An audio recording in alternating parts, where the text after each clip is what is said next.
Batman was created in the shadow of Superman to clone his success. I said, listen, Bob, could you do another superhero? I said, for that kind of money, you'll have it on Monday. For that kind of money, you'd be the superhero. Well, you better believe it. I'll steal it somewhere. And the best way to clone such a success was to not just copy the character, but create one that would be the exact opposite, except for the fact that he too would be a hero, one working by day and the other by night, one not wearing a mask and the other wearing indeed a mask, one having superpowers and the other not having any, one using his strength like Hercules and the other his intelligence like Odysseus.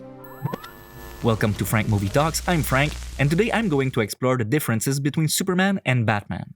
To push Superman and Batman to confront each other, the authors often resort to narrative detours as telepathic manipulation, bewitchment, parallel universes, or the kidnapping of Martha Kent. It's his mother's name! It was Frank Miller who, for the first time, managed to push Superman and Batman to confront their respective values, to confront each other to defend everything they fought for during all those years. But what do they fight for? Knowing why Batman fights is easy. The filmmakers tell us time and time again, to make sure no one else sees their parents being murdered like his were. You ever dance with the devil by the pale moonlight? But for Superman, it's more complicated. In fact, it's so difficult for Hollywood writers to understand why a being as powerful as Superman would devote himself body and soul to his neighbor that in the only two big-budget franchises that adapted his origin, it was decided to give him a trauma equivalent to that of Batman by killing Jonathan Kent, his adoptive father. All those things I can do. All those powers. And I couldn't even save him. To be fair, in the comics of the era called pre-Crisis, the Kents died around the graduation of Clark, and it wasn't until 10 years after Richard Donner's film came out that it was decided to keep them alive. But whether Jonathan Kent lives or dies, it often happens that those who have never read comics consider Superman to be a much less tragic hero than Batman. And even not tragic enough and therefore uninteresting. Here's a character who has lost his entire planet and therefore one of the last representatives of his race. It's not the lack of tragedies in Superman's life that makes him a less grim hero than Batman, but rather the way he deals with the tragedies in his life. Superman's most awesome power, the power that puts super in his name, is his ability to never let tragedies turn him into Batman. And that superpower doesn't come from his Kryptonian blood. It's not a power that disappears when he's exposed to kryptonite or to the light of a red sun. He owes this power to the optimistic view of the world instilled in him by the Kents. Superman believes people are fundamentally like him, as good as him. This is what makes him seem so naive in the eyes of many people, and of course he looks like a naive puppet in the hands of a cynic like Frank Miller. But the cynics are no less naive. In the second issue of Post-Crisis Superman written by John Byrne in 1987, Lex Luthor has a machine built that can accurately calculate Superman's secret identity. His machine is adamant. Superman is in fact Clark Kent, a shy, clumsy, and ultimately rather insignificant journalist to someone like Luthor. And Luthor has the same power as Superman. He believes people are like him, but in this case, this is a super weakness, since it leads him to believe that people are basically as bad as him.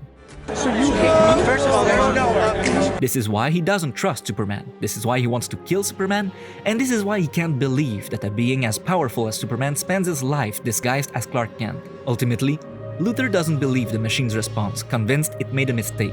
He misses the discovery of his life, and why?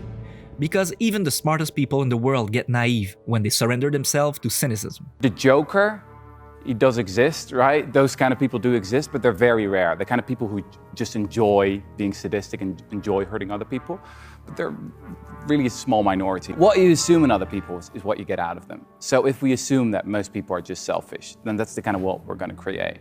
Batman looks a lot like Lex Luthor. They are both rich, very intelligent, and distrustful of everyone. If Batman did not impose certain rules on himself, such as his no-killing rule, there would be no difference between him and Luthor. For Batman, people are not inherently good as Superman believes. But it's still possible to improve the world as long as anyone who attacks the status quo is sent to jail or in a mental institution. To deal with the tragedies of his life, Batman does everything he can to make them meaningful. This is why he's eternally confronted to the Joker, who believes that tragedies make life meaningless. For Bruce, the murder of his parents became easier to endure knowing that this is what motivated him to become Batman and to prevent several more murders afterwards. On the other hand, Superman doesn't need tragedies to give meaning to his life. Thanks to his Kryptonian parents who saved him from the destruction of Krypton, he's lucky to be alive, and that is enough for him. To find happiness, all that remains is for him to fully participate in the world around him and take his rightful place in his community, which he cannot accomplish by hiding behind a pair of fake glasses, but by embracing his Kryptonian heritage.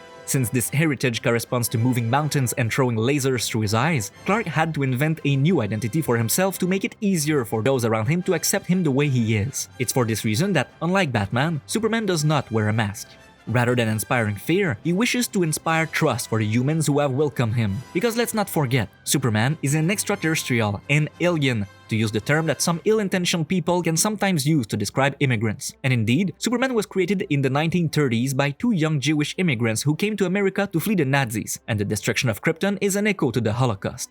In his capsule, he crossed the universe just like Moses in his basket and changed his very Hebrew name of Kal-El to the more American one of Clark Kent. Unlike him, Bruce Wayne is a descendant of the very first colonies in America. Even when it came to create his name, Bill Finger, the co-author of Batman, revealed that he was inspired by Scottish patriot Robert Bruce to evoke aristocracy and US General Mad Anthony Wayne to evoke colonialism. Incidentally, while the Waynes are said to be abolitionists in the comics as well as in Batman Begins, In the Civil War, your great-great-grandfather was involved in the Underground Railroad, secretly transporting freed slaves to the north, and I suspect these cabins came in handy. Batman vs Superman suggests instead that they made their fortunes through the slave trade. You know, my father sat me down right here, told me what Wayne Manor was built on.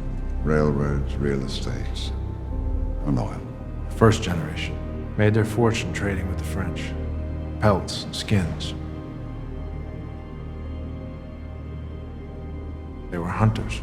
The kind of hunters who brand humans with hot irons, tie them up and drag them on the ground, and push them into illegal fights.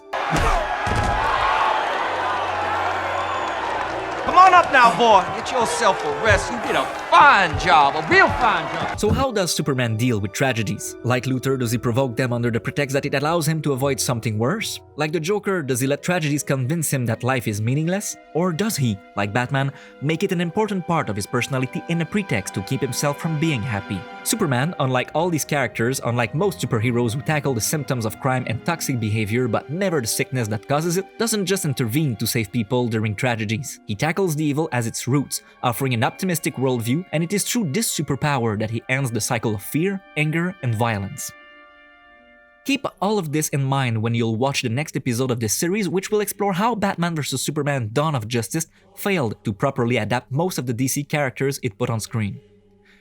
To not miss it, subscribe to the channel, don't forget to like this episode, and tell me in the comments what are your favorite Batman and Superman stories.